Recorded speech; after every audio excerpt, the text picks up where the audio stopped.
Mine of knowledge के मुअज़्ज़िज़ सामीन अस्सलाम वालेकुम।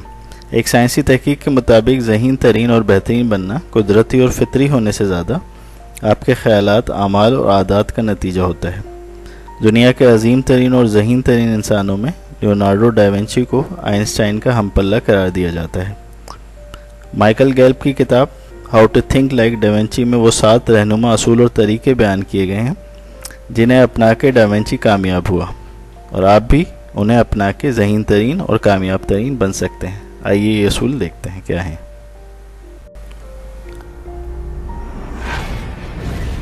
सामीन कराम, डा विंची को दुनिया का ज़हीन तरीन इंसानों में से एक इंसान समझा जाता है क्योंकि वो बैक वक्त एक साइंसदान, मौजिद, इंजीनियर, आर्किटेक्ट और बड़ा आर्टिस्ट था।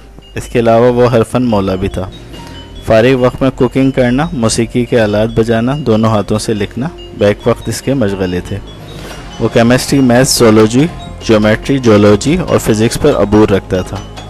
अपनी बेहतरीन सलाहियतों और जहन को ज़्यादातर इस्तेमाल करने वालों में आइंस्टाइन के साथ डा विंची का नाम सर फहरिस्त है। जहन के ज़्यादा इस्तेमाल से ज़हीन तरीन इंसान बना जा सकता है। डा विंची एक मौजिद था जिसने प्रिंटिंग प्रेस, कंपास, पेंसिल, कागज़, समंदरी जहाज़, तोप और घड़ी ईजाद की। माइकल गेल्प ने डा विंची की ज़िंदगी पर तहकीक की और इसकी जहानत के असबाब और 7 असूल या कदम जिससे वो कामयाब हुआ बयान किए हैं।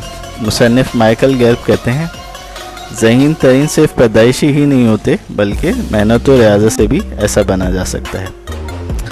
आइए वो 7 रहनुमा असूल देखते हैं जिनको अपना के आप भी ज़हीन तरीन बन सकते हैं।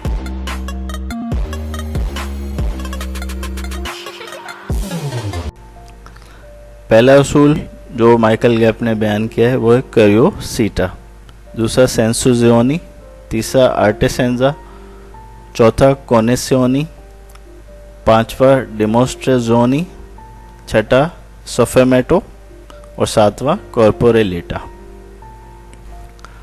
क्यूरियोसिटी क्या है?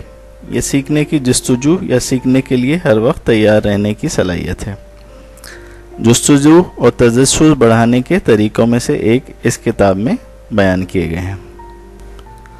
ये तरीके डा विंची ने अपनी ज़िंदगी में इस्तेमाल किए हैं, जैसे डायरी या जर्नल लिखना और इनमें से वो सवालात तहरीर करना जो आपके मकसद हयात को वाज़ह करते हों। हमारी अगली साथ में हम तफसील से डायरी लिखना, मकसद हयात वाज़ह करना और सवालात और तजुर्बात लिखने का तरीका बयान करेंगे। दूसरा असूल सेंसर्जियोनी है, जिसके मुताबिक अपने हवासे खमसात को बेहतरीन तरीके से इस्तेमाल और तेज़ किया जाना और उसका तरीका बयान किया गया है।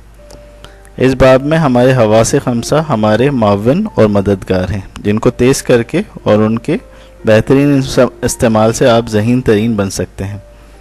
हवासे खमसा को तेज़ तरीन बेहतरीन इस्तेमाल के लिए मशक़ें इस किताब में दर्ज हैं। ये मशक़ें हम आपको अगली एक साथ में बयान करेंगे। अगला असूल है डेमोस्ट्रेजोनी, यानी अपने तजुर्बात की बुनियाद पर सीखना और परखना।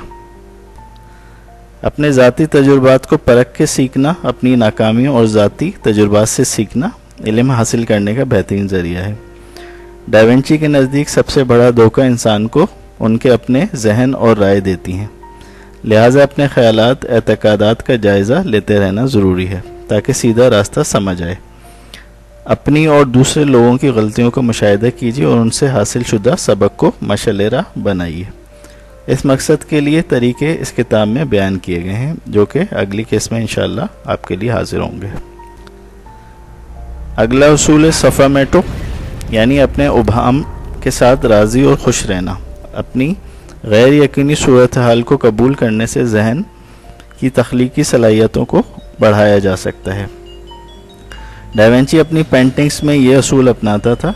वो मुबहम और धुंधले मंजर पेश करता और देखने वाला उसकी गुत्थियाँ सुलझाने में लग पड़ता।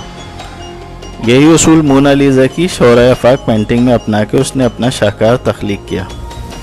मौसीकी में भी यही असूल शाहकार तख्लीक करता है। सफ़ामेटो के असूल के तरीके और उसके मुख्तलिफ टेक्निक्स अगली वीडियोज़ में बयान किए जाएंगे।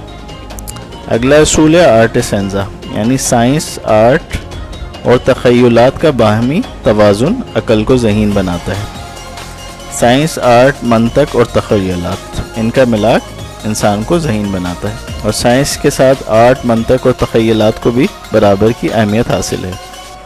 مذہب نواز عموماً سائنس، آرٹ اور اس کے توازن سے محروم ہوتے ہیں، لہذا کنویں کے مینڈک بنے رہتے ہیں، اور کم ہی مثالیں ہیں امام اعظم ابو حنیفہ، حضرت شیخ عبدالقادر جیلانی رحمۃ اللہ علیہ اور اعلیٰ حضرت امام احمد رضا رحمہ اللہ عنہ جیسی ذہین ترین شخصیات کی مذہبی رہنماؤں میں سائنسی سمجھ بوجھ کی وجہ سے الگ حیثیت ہے، کیونکہ یہ بہت کم لوگوں میں سے ایکسیپشنز ہیں۔